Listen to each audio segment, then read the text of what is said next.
കിട്ടിയ ഉടനെ ചിക്കു ഷേക്ക് കുടിക്കുന്ന കസും വെച്ച്.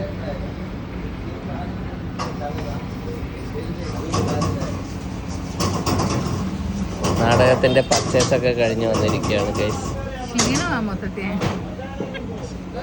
അന്നത്തെ പോലെയല്ല, തീരെ വിശപ്പില്ല, വിശപ്പ് തീരെയില്ല.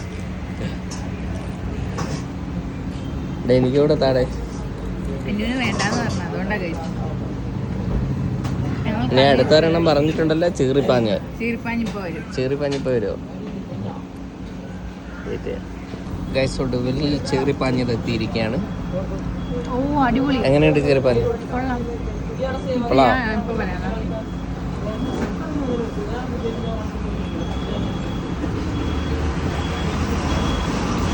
രസമുണ്ടോ? നല്ല ഓ സോസ് വിത്ത് സോസ്. ഞാൻ പറയാം, പറഞ്ഞോളി. നല്ല ടേസ്റ്റ് ഉണ്ട്, അടിപൊളി. അതെ, കാഞ്ഞങ്ങാട് ബസ് സ്റ്റാൻഡിന്റെ നേരെ സൈഡിലുള്ള ഒലിവ് റെസ്റ്റോറൻ്റ് ആണ്. നല്ല അടിപൊളി ചിക്കു ഷേക്കാണ്. നല്ല അടിപൊളി ചീറിപ്പാഞ്ഞെന്നാന്ന് തോന്നി എൻ്റെ പേര്. നല്ല ടേസ്റ്റ് ഉണ്ട് ഗൈസ്. ഓക്കെ, നല്ല ടേസ്റ്റ് ഉണ്ട്. അജി ഇനിയിപ്പം ഞാൻ കഴിക്കാം.